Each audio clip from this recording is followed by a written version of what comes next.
Hmm.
Bien, bonsoir à vous. Comme vous pouvez le voir, ce soir on joue à Drive Club, mais son extension Bikes qui vient de sortir. Donc pour ceux, un rapide topo de ce jeu-là, hein, pour ceux qui ne le connaîtraient pas encore, je pense que Drive Club a connu le lancement le plus foireux depuis la fusée Ariane, je pense, étant donné qu'il y a quand même eu un an de retard dans les dates pour une exclusivité PS4, qui avait quand même été largement mise en avant lors de la promotion de la console, et malgré ça, au niveau du online, étant donné que le jeu est majoritaire, qui possède énormément de contenu solo, mais toujours connecté, c'est-à-dire qu'on a constamment, comment dire, on est constamment mis en compétition avec d'autres joueurs sur des temps de tour, sur des vitesses maximales, des virages pris plus ou moins bien, etc. Donc malgré ça, le jeu a quand même été beaucoup boudé et beaucoup raillé à sa sortie à très juste raison. On se demande quand même comment les développeurs de MotorStorm ont fait pour se planter à ce point sur le code réseau. En fait, je pense qu'ils ont complètement oublié de le faire, d'ailleurs, le code réseau.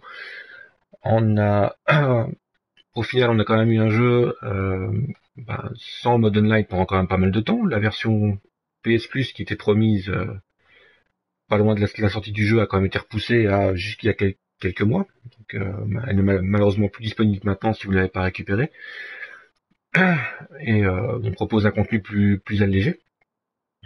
Donc ici, au cours de cette année qui vient de s'écouler, les développeurs ont quand même bien redressé la barre quand même. Donc ils ont corrigé énormément de choses, remis énormément de contenu, proposé des nouvelles fonctionnalités. Donc voilà. Au lieu d'avoir laissé tomber le jeu comme c'est souvent le cas lorsqu'un jeu ne marche pas, les développeurs ont quand même à cœur de l'améliorer et d'en faire un jeu valable. Heureusement pour les acheteurs de la première heure qui ont quand même rangé le jeu assez vite. Voilà, maintenant ça fait donc un an qu'il est sorti, énormément de patchs, énormément de mises à jour pour un résultat finalement pas mauvais du tout même. Graphiquement, le jeu est quand même pas moche du tout. Il y a quand même quelques effets météo, de météo dynamique et de cycle jour-nuit dynamique aussi, qu'on peut paramétrer à chaque course. On peut faire accélérer le temps pour commencer en pleine nuit et finir la course dans l'après-midi, histoire d'avoir tous les jeux de lumière qui sont vraiment très bien fichus, ainsi que tous les effets de particules de la pluie ou des débris sur la route. Et ce qui nous intéresse donc ce soir, c'est l'extension Bikes. Donc après avoir proposé un jeu de voiture très arcade, hein, on joue pas ici avec les paramètres du moteur et compagnie, c'est juste des paramètres de maniabilité, de vitesse et d'accélération. Et Drive Club nous a quand même habitués à jouer avec le poids de la voiture qui a tendance à partir très vite en dérapage et change complètement la donne maintenant avec Bikes, donc l'extension moto, qui propose son contenu solo aussi, un tour assez conséquent une fois de plus pour du contenu solo, donc et d'autres compétitions qui vont arriver aussi, et surtout une nouvelle gestion de la conduite avec les motos. Étant donné que plus question de déraper, les motos ne dérapent pas, ne me demandez pas pourquoi, la physique on l'emmerde. Euh, Elles restent vissées au sol la plupart du temps, donc permettent de tourner maintenant euh, presque à angle droit si on veut avec le frein à main. Il est très rare qu'on se casse la gueule, je crois que même ça ne m'est jamais arrivé encore jusque maintenant. Mais on gagne donc des nouvelles montures, donc et des nouvelles épreuves, hein, toujours du contre-la-montre, des épreuves de vitesse, des épreuves de compétences qui nous permettent de faire des roues arrière, des roues avant, de maintenir une vitesse maximale et compagnie. À savoir aussi que le niveau de joueur est commun, que ce soit Drive Club normal ou Drive Club Bikes. Votre niveau de joueur reste identique, hein. Vous gagnez des voitures et des motos maintenant au fur et à mesure. Que vous jouiez avec des voitures ou avec des motos, parce que les deux modes ne sont pas fusionnés, hein. Vous pouvez choisir l'un ou l'autre, en tout cas jusque maintenant. pour pouvoir gagner donc des niveaux, débloquer de nouvelles voitures et de nouvelles motos. Alors, on va faire une épreuve simple, donc on va faire une course. Les circuits sont les mêmes. On a donc le Canada, le Chili, l'Inde, le Japon, la Norvège et l'Écosse. Ce sont exactement les mêmes circuits, mais qui se jouent du coup différemment avec des motos. On va prendre l'Inde par exemple. Celui-là, allez. Voilà, donc ici on va faire avec la météo dynamique, qui est quand même un des points forts du jeu quand même, qui est très joli en termes de réalisation, mais qui est un peu fade par moment. Donc il y a quand même parfois des très beaux jeux de lumière, mais graphiquement voilà, il est joli mais sans plus. Peut-être un peu trop réaliste, je dirais. Donc voilà, ici j'ai débloqué quelques motos, savoir qu'elles se débloquent non seulement avec le niveau, mais aussi au gain de réputation de la machine même. Donc on voit ici à droite mon gain de réputation pour cette moto qui est de 5, qui m'a permis de débloquer celle-ci, etc. Au plus on gagne de points de réputation ou de niveau, au plus on peut débloquer une moto. Et on voit ici que les paramètres sont très simples, comme pour la voiture. Accélération, vitesse et maniabilité. On va prendre celle-là. Toujours les mêmes couleurs personnalisées. Enfin, on débloque ces couleurs-là au fur et à mesure, ou alors on prend celui de son club.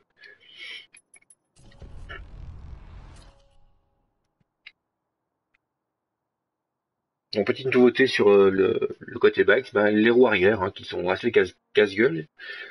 Mais bon, voilà, ça permet de rajouter un petit peu de piment.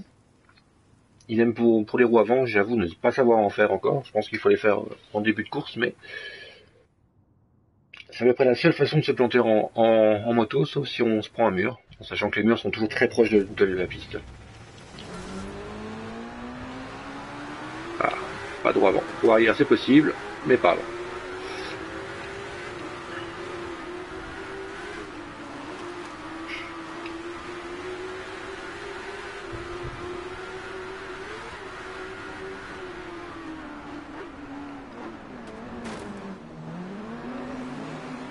Alors ça tombe bien qu'on fasse le live ce soir, parce qu'il y a justement eu un patch, une fois de plus, qui a amené de nouvelles choses, comme principalement les lobbies, donc les salons privés du multijoueur. Actuellement, on pouvait simplement se connecter à des sessions existantes qui se généraient presque toutes seules, et on pouvait juste s'y inscrire. Maintenant, on va pouvoir créer, hop, un crash, on va pouvoir créer des salons privés pour jouer juste entre copains. Oui, un an après la sortie du jeu, parfaitement. Donc pour un jeu multi, c'était un peu dommage comme manque. Mais c'est enfin corrigé. Donc voilà, clairement, il y a un an, le jeu valait pas trop le coup. Maintenant, il se trouve quand même neuf à, je crois, 20 euros. Et l'achat devient déjà un peu plus envisageable. Oh. Bon, à condition bien sûr d'aimer le mode de conduite.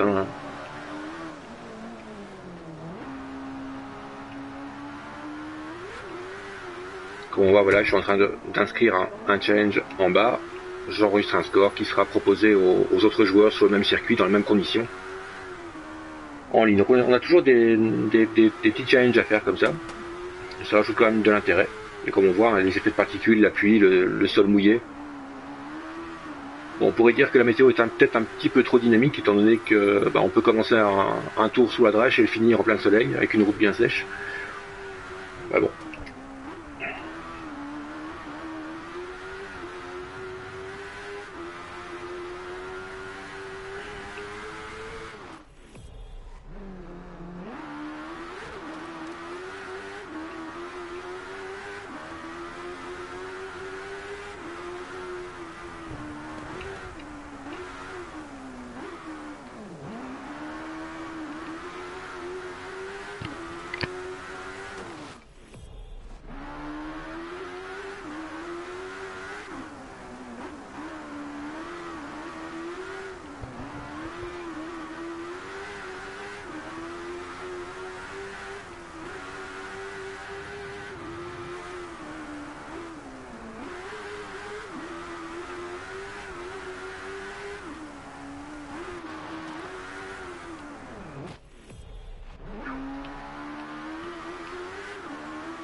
Voilà, donc comme je viens de finir un mode tour, on va peut-être commencer le suivant avec différentes épreuves toujours, hein, des étoiles à récolter et un nombre précis pour accéder au championnat.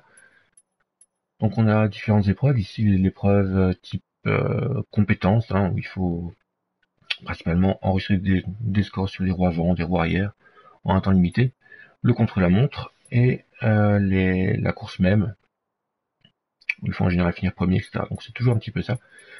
On a toujours 6 épreuves et un championnat. On va essayer, hein. On va commencer par la course même, avec les conditions, finir dans le top 3, une longue distance en roue arrière de 175 mètres quand même, et le secteur 2 en 24 secondes.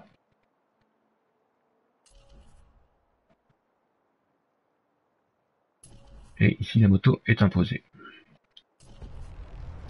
Parce que le jeu vous impose soit un engin, soit vous permet de choisir, mais en général, il vous donne directement une seule machine. Et en plus il pleut.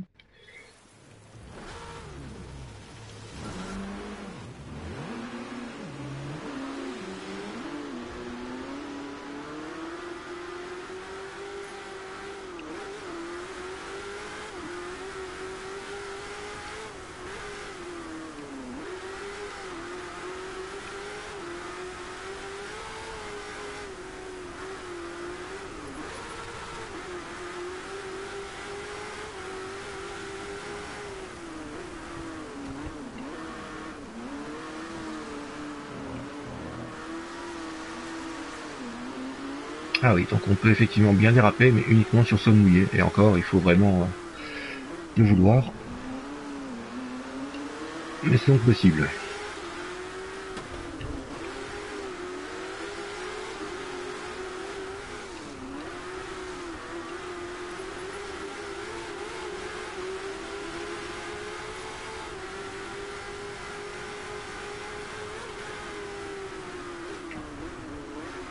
C'est un jeu qui a une conduite assez bizarre, hein, pour ceux qui l'ont déjà remarqué sur la version normale, étant donné que tout se fait vraiment sur le dosage du freinage, du frein à main éventuellement pour déraper avec la voiture, dans le but de perdre le moins de vitesse possible dans les virages, en sachant que toute sortie de piste ou collision contre d'autres motos ou voitures font perdre très vite de la vitesse.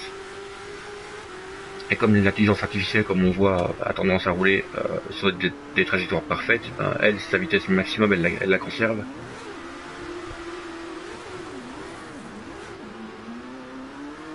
Ce qui n'est pas le cas. Oui, ici, j'ai eu le malheur d'aller sur le bas-côté. Je me suis fait distancer de plusieurs dizaines de mètres d'un coup.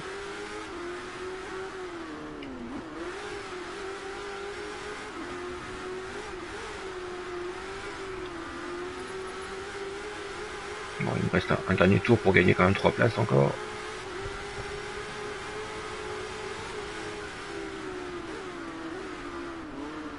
On est vite tenté de garder sa vitesse de pointe jusque tard dans les virages, mais c'est un mauvais calcul ici. Il faut vraiment freiner très vite, très tôt. Sinon on se prend un mur et on perd quand même énormément de temps. Oh là là, raté.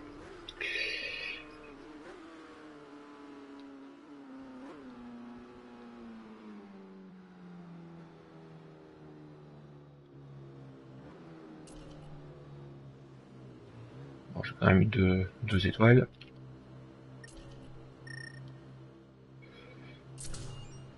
Ah, une nouvelle voiture, donc voilà, je suis bien dans le jeu Bikes, mais j'ai quand même gagné un nouveau véhicule. 2 carrosseries, on le souhaite.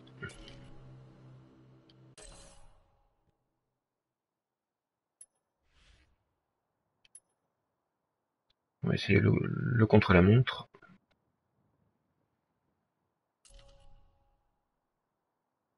Bon, ouais, il me faut 30 étoiles, donc il m'en manque encore 7.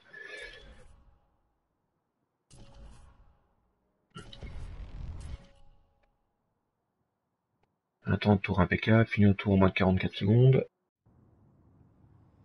Ou 46.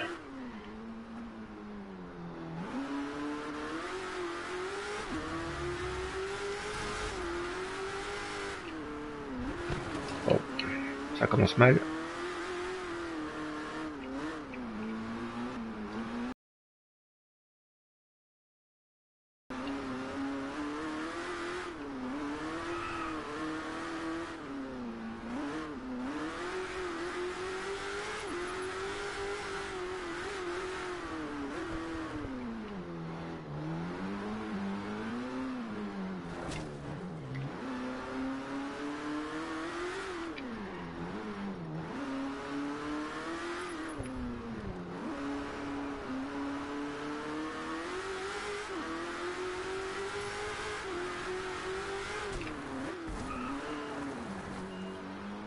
Les épreuves de contre-la-montre sont toujours un peu identiques, hein, faire le meilleur temps possible. Et elles sont infinies, c'est-à-dire qu'il faut l'arrêter soi-même, hein, tant que vous ne quittez pas l'épreuve, ben, vous pouvez toujours continuer à tenter de battre leur corps. Et si je dois faire un tour impeccable en 42 secondes, c'est-à-dire ne pas toucher les bas-côtés qui sont vraiment très proches. Et ouais, si vous avez le malheur de poser un quart de roue sur le sable, sur le bas-côté, c'est fichu. À ce niveau-là, le jeu est quand même très, très punitif. Ah, raté.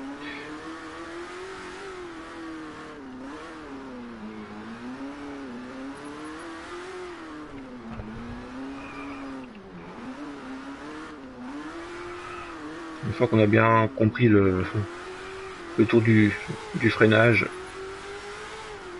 ça va beaucoup mieux. Je vous déconseille par exemple de jouer à Drive Club après un Mario Kart, sinon vous allez avoir vraiment du mal.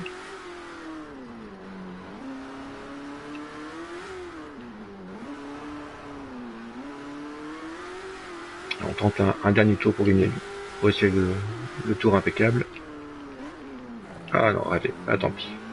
Donc voilà, ici je peux mettre fin à l'épreuve et quand même gagner mes récompenses.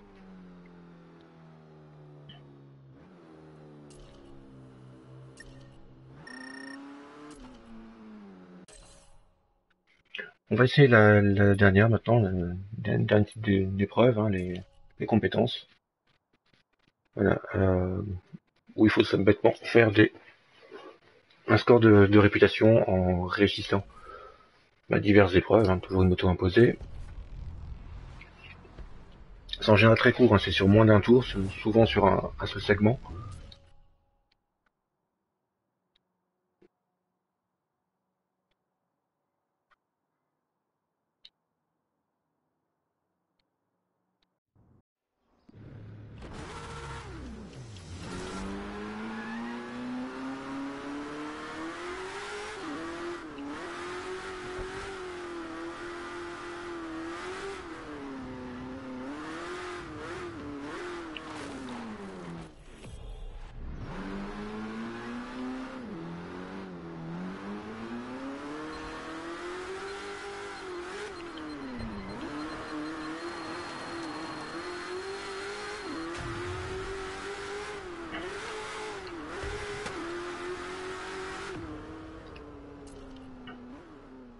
Celle-là, on va la recommencer. Donc comme on voit, on a des roues arrière à faire, des roues avant, et là je n'ai toujours pas compris comment la faire.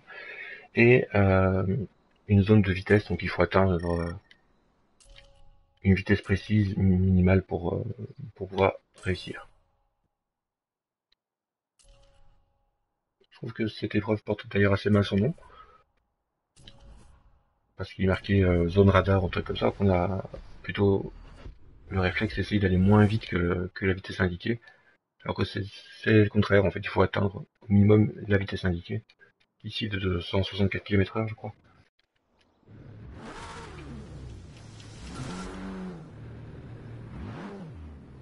Oh, oh, raté.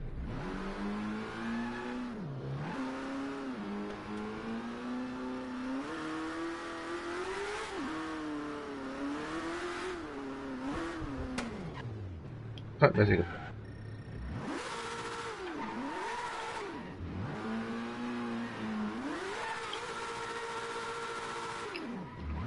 je fais n'importe quoi.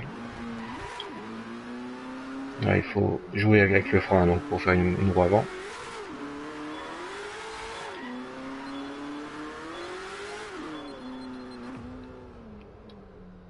Eh ben, décidément, ce sera pas pour ce soir.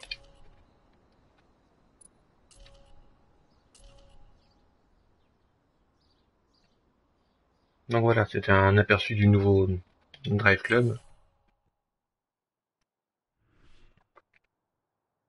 Comme vous voyez, il y a quand même de quoi faire avec cette extension qui est trouvable en standalone si vous n'avez pas le jeu, ou en DLC tout simplement. Enfin, je trouve qu'ils ont quand même bien rattrapé le coup depuis un an.